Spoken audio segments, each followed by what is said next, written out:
In nomine Patris et Filii et Spiritus Sancti. Amen.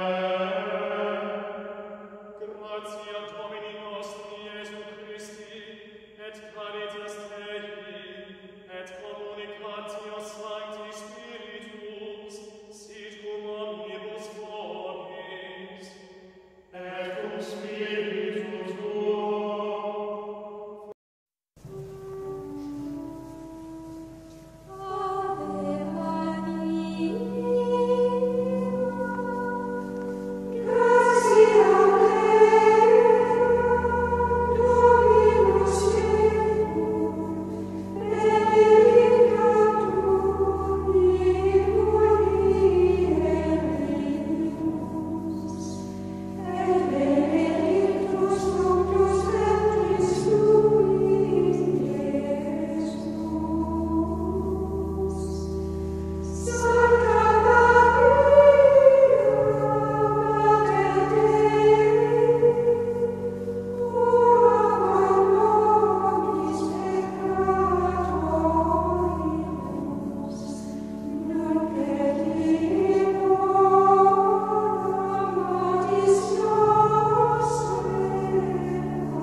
Queridos irmãos, queridas irmãs, hoje a igreja celebra a festa de Cristo Rei e nós queremos fazer aqui esse comentário para que as pessoas possam compreender a importância dessa festa e o seu significado teológico e espiritual.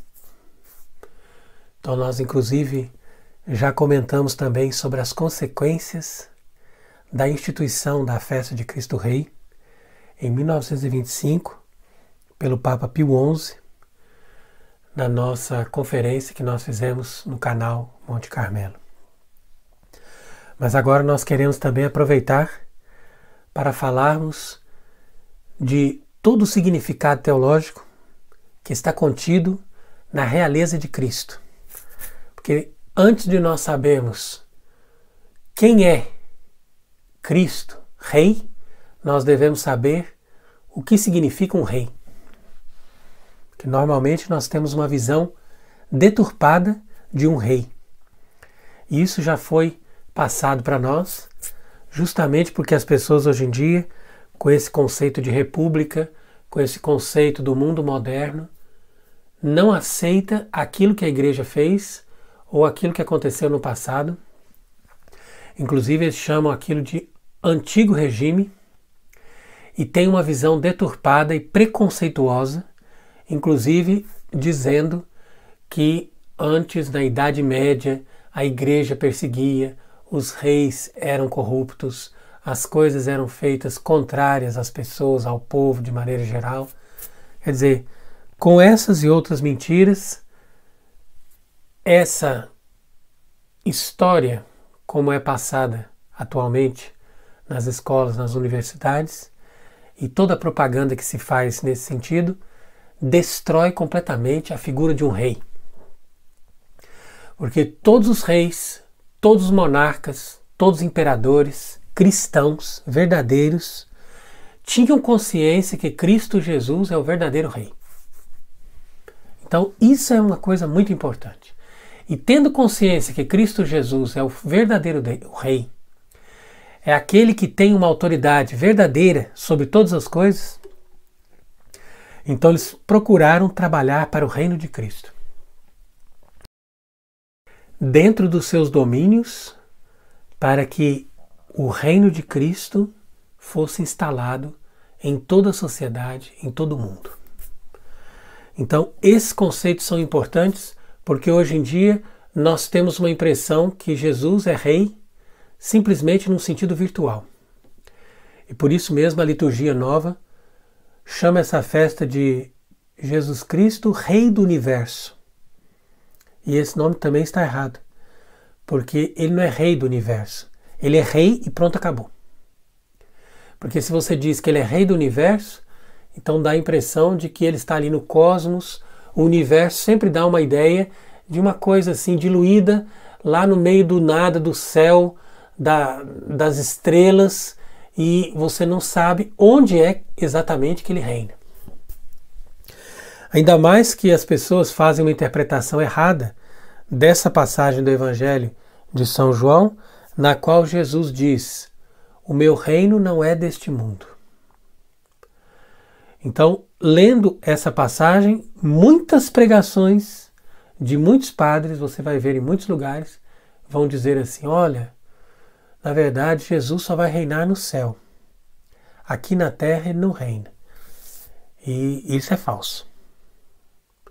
Porque ele tem todo o poder, como ele mesmo disse, todo o poder me foi dado no céu e na terra.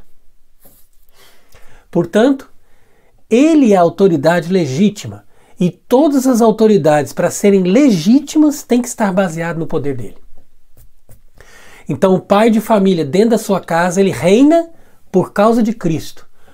Um pároco, um bispo, uma autoridade religiosa só pode reinar em nome de Cristo. Da mesma forma, a autoridade política só pode reinar em nome de Cristo. Fora disso é usurpação do poder, fora disso é um poder amaldiçoado, exercido contra Deus e que será totalmente destruído. Como diz a Escritura, todos aqueles que não se submetem ao seu império serão destruídos. Inclusive é bonita essa passagem do livro de Daniel, que fala que uma pequena pedrinha se deslocou da montanha e ela caiu e destruiu toda aquela imagem enorme daquela estrutura que representava a estrutura dos poderes desse mundo. E essa pedra pequena se tornou uma grande montanha, quer dizer que representa o poder de Cristo. A pedra pequena é Jesus Cristo na sua encarnação. Ele veio na fragilidade de um ser humano. Ele foi julgado pelos homens. Ele foi morto na cruz, agredido e humilhado pelas pessoas, sendo que ele é o Senhor dos senhores. Ele é o Criador do universo. Ele é Deus único com o Pai e o Espírito Santo, aquele que não só tem poder enquanto Deus, mas tem poder enquanto homem, pois tendo realizado a redenção do gênero humano na cruz, ele derramou seu sangue precioso e ressuscitou dentre os mortos, recebendo poder e glória. Portanto, após a ressurreição de Jesus, ele recebeu como homem o poder. E esse poder deve ser exercido necessariamente nesse mundo para a glória de Deus Pai. Então é por isso que na primeira carta de São Paulo aos Coríntios, no capítulo 15, o apóstolo deixa bem claro que a consumação da história consiste exatamente nisso, que Jesus vai entregar o reino a Deus Pai. Quando todas as coisas se submeterem a ele, e ele colocar todos os seus inimigos como escabelo debaixo dos seus pés, então ele vai submeter tudo isso a Deus Pai. E ali vai ser o fim do mundo. Então o fim do mundo não é a vitória do anticristo, nem essa bagunça que nós estamos vendo hoje. O fim do mundo ainda tem que se concretizar necessariamente com o império de Cristo sobre todas as nações. E por mais que hoje isso pareça impossível, na medida em que todas elas sacudiram o jugo suave que o Cordeiro de Deus quis colocar sobre elas, e todas elas estão a serviço de Satanás, através, como eu disse, de um poder usurpado, roubado, através de crime, fraude, mentira e toda forma de enganação. Todos eles agora imperam sobre o mundo, mantêm o poder, mantêm o dinheiro, mas eles serão todos destruídos. E isso não vai demorar muito tempo, porque Deus está vendo a nossa calamidade. E é necessário que isso aconteça para que o nome de Deus não seja profanado sobre essa terra. Então nós devemos prestar atenção nisso, porque a festa de Cristo Rei não tem somente uma conotação espiritual, mas também tem uma conotação social. Por isso que nós falamos do reino social de Jesus Cristo. Então quer dizer que a igreja desenvolveu essa doutrina do reinado social de Cristo, que já era uma doutrina bem esclarecida nos tempos antigos, mas que foi ainda mais desenvolvida na medida em que o poder de Cristo foi contestado na Revolução. E o poder de Cristo é contestado quando eles contestam também o poder do Papa. Quer dizer que um Papa verdadeiro deveria ter toda a autoridade, não somente sobre a Igreja, mas também sobre os reis cristãos. E isso é uma doutrina que sempre foi defendida e sempre foi clara.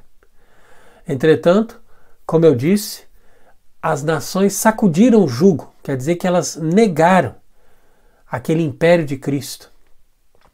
E aconteceu, como diz o Salmo 2, todas elas se coligaram contra Deus e contra seu Cristo. Então agora é preciso que todas essas nações sofram as consequências dos seus crimes para que eles depois venham se dobrar diante de Deus. E quando a igreja tiver condição de ter um verdadeiro Papa, e esse verdadeiro Papa também tiver condição de exercer o seu poder com liberdade, para que os reis da terra se submetam à sua autoridade, então a partir dali haverá ordem e através da ordem haverá paz. Fora disso, não é possível a paz, não é possível a fraternidade, não é possível o diálogo, porque essas pessoas estão contra Deus. Então não dá para você colocar no mesmo reino aqueles que pertencem a Satanás e aqueles que pertencem a Cristo. Como diz o apóstolo São Paulo, não pode haver comunhão entre Cristo e Belial.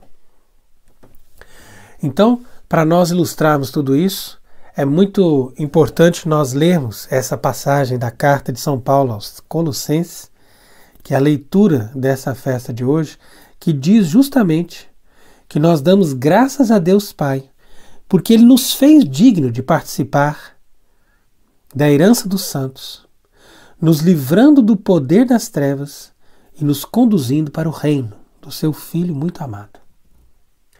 Então quer dizer que o seu Filho muito amado, que é Cristo Senhor, Ele tem um reino, e esse reino começou justamente com a sua ressurreição. A partir dali é que as coisas devem se submeter a Ele. E todos aqueles que querem estar em união com Deus, necessariamente têm que se submeter a Cristo. E se submetendo a Cristo, tem que se submeter também a todas as autoridades legítimas que nos governam em nome de Cristo. Então veja como isso acontece de forma não ostensiva, mas ao mesmo tempo miraculosa. Porque, de fato, Jesus diz, o reino não vem de uma forma ostensiva. Quer dizer que nós não temos que sair matando, não temos que sair colocando as pessoas na prisão, nós simplesmente temos que imperar com o escudo da fé e com as armas da justiça. Então, através desse império, que é o império da verdade, é que a igreja submete os povos e, através dessa submissão dos povos, a igreja leva todas as nações à plena comunhão com Deus. Então isso que aconteceu no decorrer de toda a história, desde que as nações se converteram ao Evangelho e receberam o batismo. Então, ao contrário do que diz a história mentirosa dessas pessoas que são adeptos da Revolução, nós podemos ver o quanto foi benéfica a conversão das nações e o quanto essas pessoas estiveram progredindo na civilização a partir do batismo. Mas é através dessa carta de São Paulo aos Colossenses que a gente percebe que isso aconteceu não só na nossa vida pessoal, mas também na vida da sociedade. Por isso ele diz, nesse Filho, bem amado, nós possuímos a redenção pelo seu sangue e a remissão dos pecados. Então isso quer dizer que ninguém pode fazer parte do reino de Cristo sem primeiro receber a remissão dos pecados. Porque o perdão dos pecados nos dá acesso ao reino de Cristo. Se a pessoa não quer ser perdoada, não quer se arrepender, não pede perdão a Deus, não se converte, essa pessoa não pode participar do reino de Cristo. Então isso fica bem claro nessa passagem da Escritura e todo o magistério da igreja. Entretanto, hoje em dia o que nós vemos é uma enganação. Porque Francisco, que se apresenta como Papa, ele diz todos, todos, todos. quer dizer que não há exceção, portanto, ninguém precisa se converter, nem pedir perdão dos seus pecados, nem ser purificado pelo sangue de Cristo. Basta que a pessoa queira fazer parte da igreja, essa pessoa já está convidada, mesmo sem o batismo, sem a conversão, sem a penitência. Então isso é impossível e isso mostra a diferença da igreja católica para a igreja sinodal. Porque a igreja sinodal é uma igreja que se apresenta como católica, mas ela não faz questão da redenção e da remissão dos pecados. De tal maneira que as pessoas não precisam disso para se salvar, nem para pertencer ao reino de Cristo. E isso é falso. Além do mais, Francisco também afirmou, nesse dia que foi o encerramento do sínodo, que agora o poder na igreja é como uma pirâmide invertida. Então quer dizer que ele está querendo inverter toda a autoridade e ao invés de fazer com que as coisas aconteçam pela autoridade verdadeira, agora todos que estão embaixo estão em cima. E a autoridade vem das pessoas que estão na base da pirâmide e não daquelas que estão em cima. E isso daí realmente é a inversão de todos os valores, é a destruição do princípio básico de autoridade, o que vai causar um completo caos e uma completa destruição naquilo que sobrou da Igreja Católica. Então nós vamos comentar sobre isso também no outro vídeo que vamos fazer na semana que vem, no fim da semana. Mas por hoje nós devemos nos concentrar naquilo que Jesus disse a Pilatos. De fato ele diz: meu reino não é desse mundo, mas isso não significa que o reino dele não venha acontecer nesse mundo. Que o reino dele não é desse mundo, nós sabemos. É um reino que é sobrenatural. Então ele não tem a sua origem nesse mundo, nem nas bases naturais que estão presentes nesse mundo. Mas o reino de Cristo se instala nesse mundo. É por isso que nós pedimos no Pai Nosso: venha a nós o vosso reino. Então, ao falar disso, Jesus diz a Pilatos: se o meu reino fosse desse mundo, certamente os meus ministros haviam de pelejar para que eu não fosse entregue aos judeus. Porém, eu o declaro agora, o meu reino não está aqui. Então, Jesus está dizendo que o reino dele não está por agora aqui nesse mundo. Mas esse reino está destinado a se instalar nesse mundo. Então, por isso, quando Pilatos perguntou: portanto, és rei? Ao invés de Jesus simplesmente responder: tu dizes, eu sou rei, ele completou: eu vim para esse mundo a fim de dar testemunho da verdade. Todo aquele que é da verdade escuta a minha voz. Então quer dizer que a pessoa que é da verdade, aquela pessoa que tem vínculo com a verdade, que é uma pessoa honesta, que quer a verdade acima de tudo, acima de todos os interesses, essa pessoa se submete a Cristo. Ela escuta a voz e se submete. E com isso ela crê em tudo aquilo que ensina a palavra de Deus e o magistério da igreja. E quando essa pessoa crê e se submete a Cristo, ela faz parte do reino de Cristo e passa a lutar contra o reino de Satanás. Agora, se a pessoa não adere à verdade, então essa pessoa continua fazendo parte do reino do inferno e lutando pelo reino de Satanás. Mesmo que a pessoa pense que ela ama Cristo e que ela pertence à igreja e que ela está lutando pelo reino de Cristo. Isso tudo não passa de ilusão, porque não há possibilidade da pessoa estar lutando pelo reino de Cristo se a pessoa primeiro não adere à verdade. Então, isso também é muito importante e hoje em dia as pessoas estão esquecendo de amar a verdade, de dar a vida pela verdade e de escutarem a palavra de Deus e de se converterem à verdade que Cristo Jesus, nosso Senhor, proclamou. Então ele, que é o verdadeiro Deus e verdadeiro homem, que tendo nos remido pelo seu sangue na cruz, nos libertou do poder de Satanás, ele também hoje possa nos libertar de todo erro, de toda mentira, de todo pecado, e de tudo aquilo que nós estamos fazendo que está colaborando para o reino do inferno. E que Ele nos livre desse reino tenebroso de Satanás e nos transfira para o seu reino de luz, e assim possamos dar glória a Deus em todas as nossas obras e em todos os momentos da nossa vida. E que o Senhor Jesus Cristo, verdadeiro Rei, possa reinar sempre sobre nós, sobre nossas famílias e sobre toda a sociedade. E que Ele seja bendito para sempre. Amém. Amen.